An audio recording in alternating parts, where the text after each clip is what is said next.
undaunted by the driving rain, a sea of faces awaited at the Palisados airport the arrival of a living legend. To some, he was the King of Kings, the Lion of Judah, even a god. But to most, he was a mild-mannered monarch who had won the respect and admiration of Jamaicans.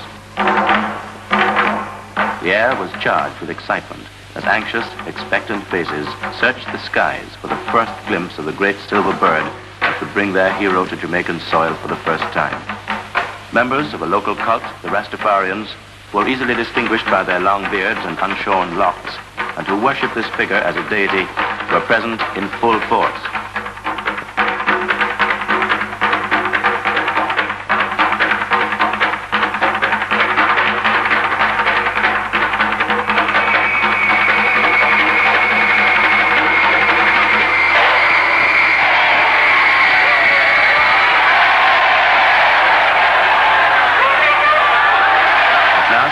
Rousing, boisterous, tumultuous welcome ever given to any visiting or local celebrity, His Imperial Majesty Haile Selassie I, Emperor of Ethiopia, arrived. The crowd erupted into a frenzy of rejoicing as they broke through the lines of soldiers and police and surged out onto the tarmac, eager to engulf the Emperor with their affection.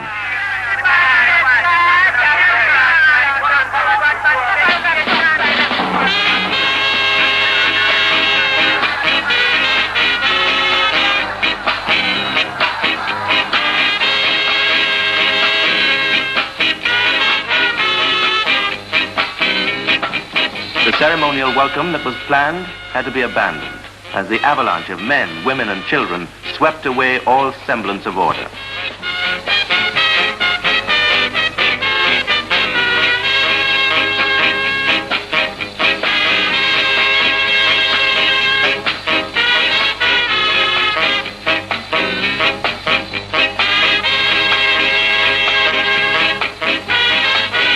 Ethiopia, a monarchy on the eastern side of Africa, has been governed since 1930 by Haile Selassie, whom history records as being a direct descendant of King Solomon and the Queen of Sheba. Jamaica was among the places visited by His Imperial Majesty on his tour of the Caribbean area.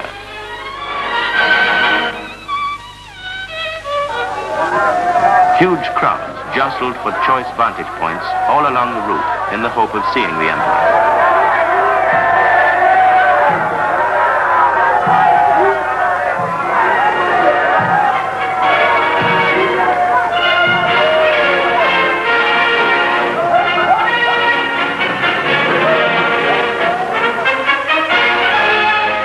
George VI Park, thousands also awaited his arrival.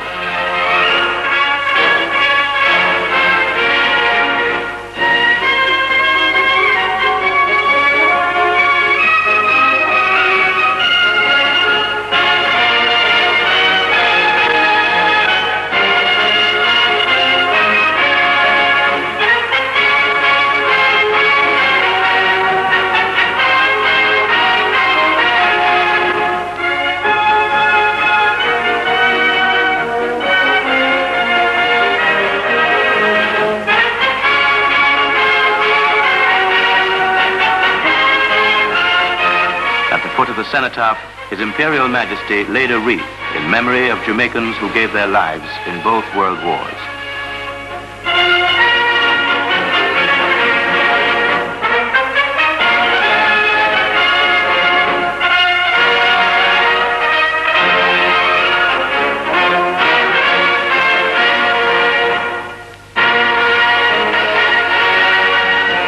The tomb of the noted Jamaican patriot Marcus Garvey was also visited by the Emperor.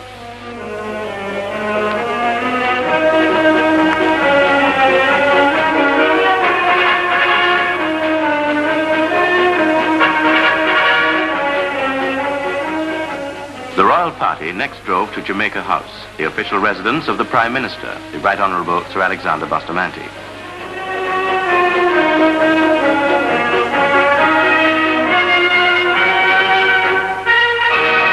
The Emperor was introduced to Sir Alexander and Lady Bustamante by the acting Prime Minister, the Honorable Donald Sangster.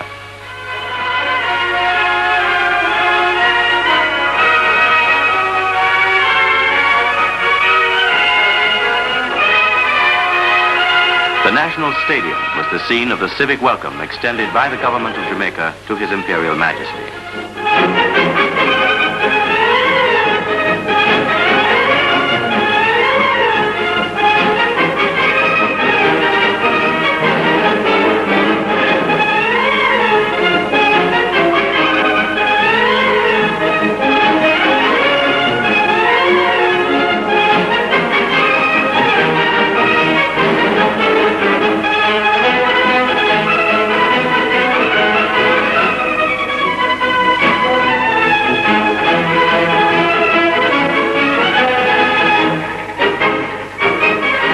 The acting Prime Minister read the address of welcome.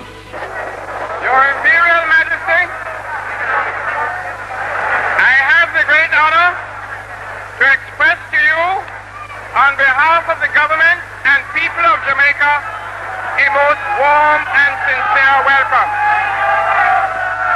This, your first visit to Jamaica, is for us, Your Majesty, a most important and significant event. We have long hoped for this occasion, and your presence with us today is assuredly, Your Majesty, a high point in our history. Mr. Eustace Bird, one of the two KSAC commissioners, presented the keys of the city to the Emperor. His Imperial Majesty and his party were treated to displays staged by the military and young schoolgirls.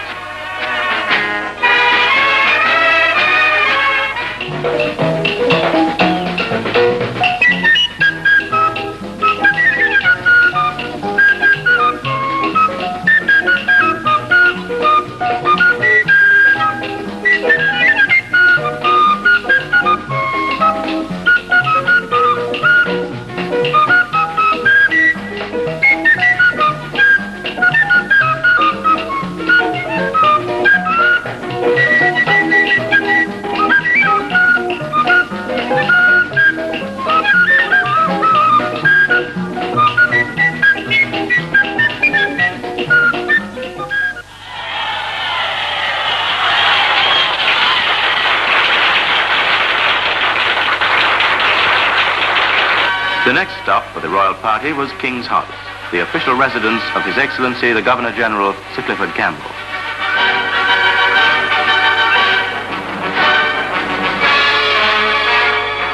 His Imperial Majesty was introduced to many dignitaries and members of the Rastafarian cult in full regalia.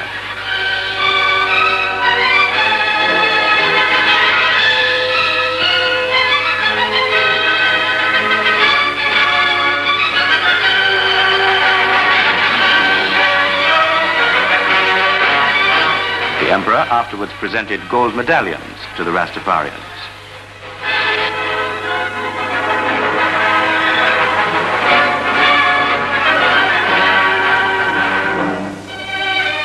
Then it was our turn for gift-giving. At a formal reception at King's House, the government of Jamaica presented gifts to the Emperor and to his grandchildren who accompanied him on the tour.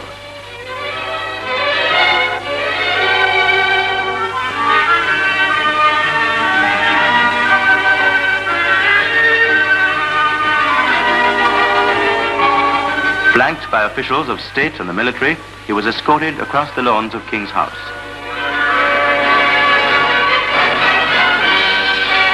There, on a balcony, he settled back to enjoy a Jamaican concert under the stars.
Sounding brass and crashing cymbals of massed bands heralded the opening of another session of Parliament at Gordon House.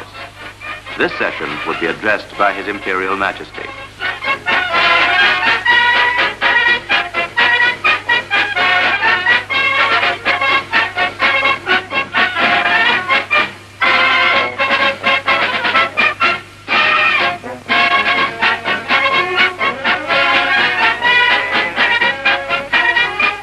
On his arrival, he was escorted to the saluting dais for the playing of the national anthems of Ethiopia and Jamaica.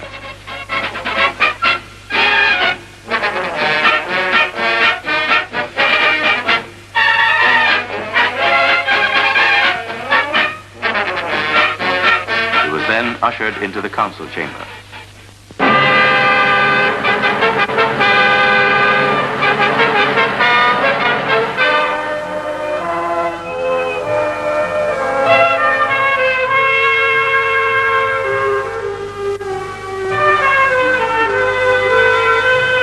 The Emperor's address to the Assembly and people of Jamaica was in his native Amharic and was translated by a member of his party.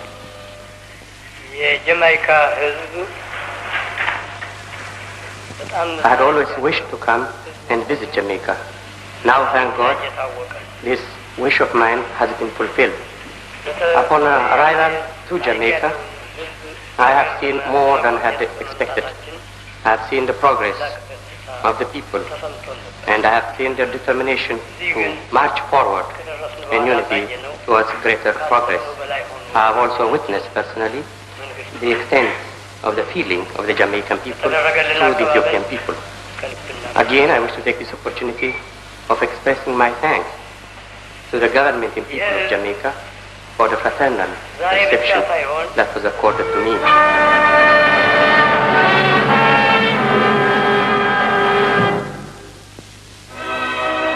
Among the academic institutions visited by His Imperial Majesty were Jamaica College, the College of Arts, Science and Technology, and Maico College. And here at Maico College, one of Jamaica's oldest teacher training institutions, he was met by the principal, Mr. Glenn Owen.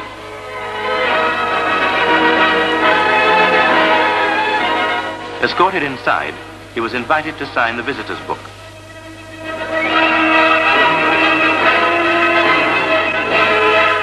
And a gift was presented to him by one of the pupils. The University of the West Indies is one of the institutions of which Jamaicans are justly proud. It covers 650 sprawling acres at the foot of the Long Mountains in St. Andrew, and it has recently been granted full independent status by the University of London.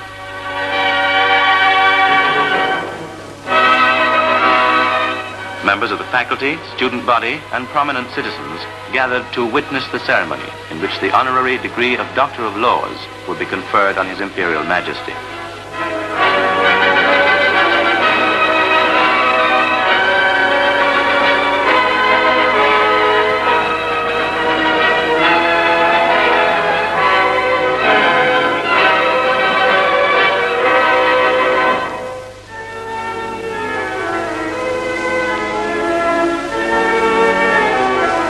Dr. Philip Sherlock, Vice-Chancellor of the University, conferred the degree.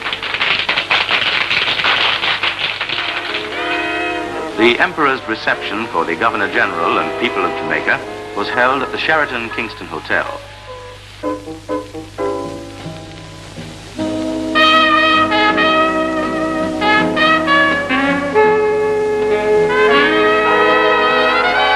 The atmosphere was cheerful and informal, as Jamaicans from all walks of life chatted and joked together and raised friendly glasses in a toast to the continued health and happiness of His Imperial Majesty.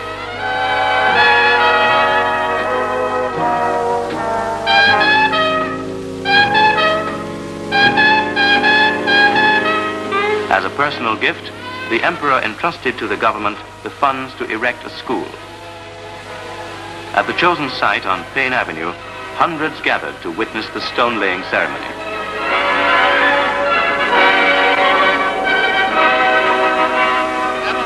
In appreciation of the Emperor's generosity, the government decided to offer a scholarship to an Ethiopian student tenable at the University of the West Indies. The foundation stone was laid by the emperor himself.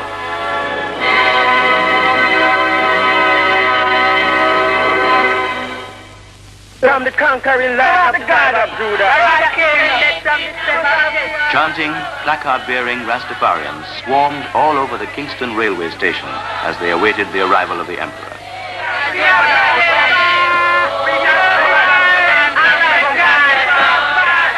This was the beginning of a journey by rail across the island to Montego Bay Airport, from which the emperor and his party would depart.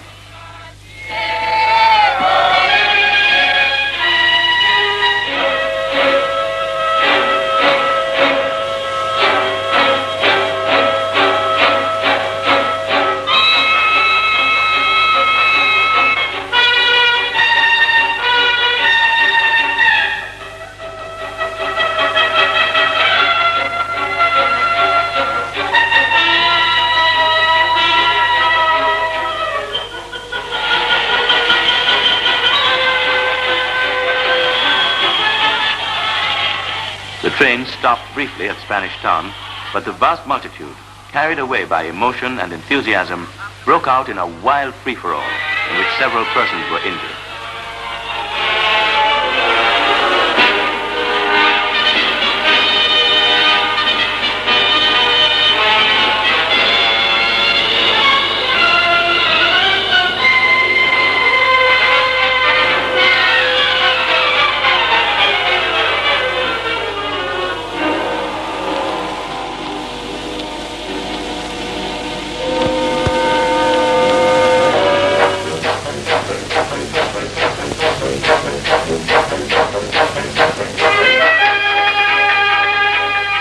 Journeyed through the countryside, the emperor was treated to glimpses of the Jamaican scenery. His Imperial Majesty made several stops at various towns along the route. Some of these included Denby, Williamsfield, Magatee, and Montpelier. There he met both prominent citizens and humble folk. He also saw something of our rich heritage of folk dancing.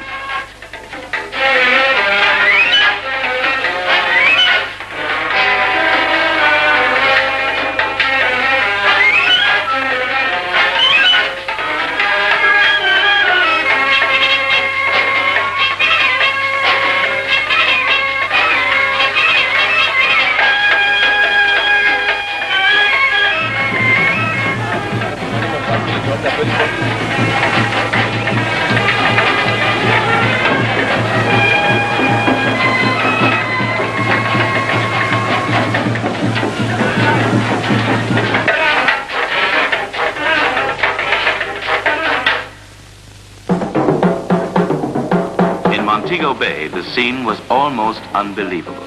Thousands crammed the streets and lanes and carpeted the rooftops. Many of them were Rastafarians who had come from all over the island to catch a final glimpse of the Lion of Judah.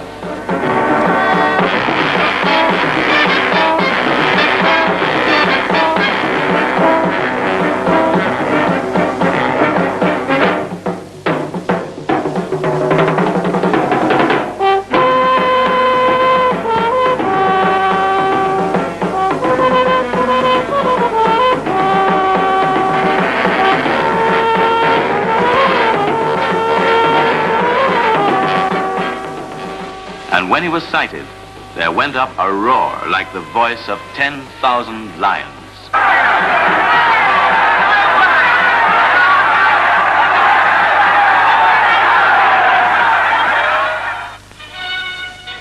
At Montego Bay Airport, His Imperial Majesty was given the military honors that were thwarted on his arrival at the Palisadoes Airport by the overzealous welcome.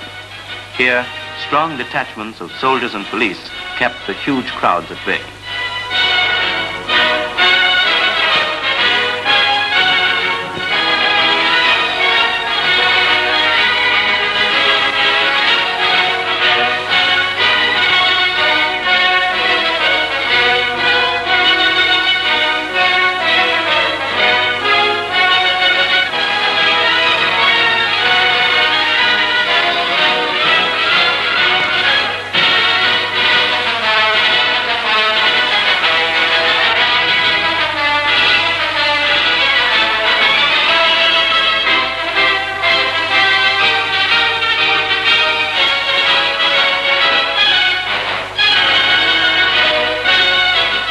time had come for us to say goodbye. The Emperor had spent 3 days with us, yet it seemed but a few fleeting moments. Haile Selassie, Emperor of Ethiopia, descendant of Solomon and Sheba, had touched the heartstrings of Jamaica as no other stranger had done. He had generated a tidal wave of emotion that had swept the length and breadth of our island and engulfed people with an enthusiasm and affection never before witnessed in the history of Jamaica.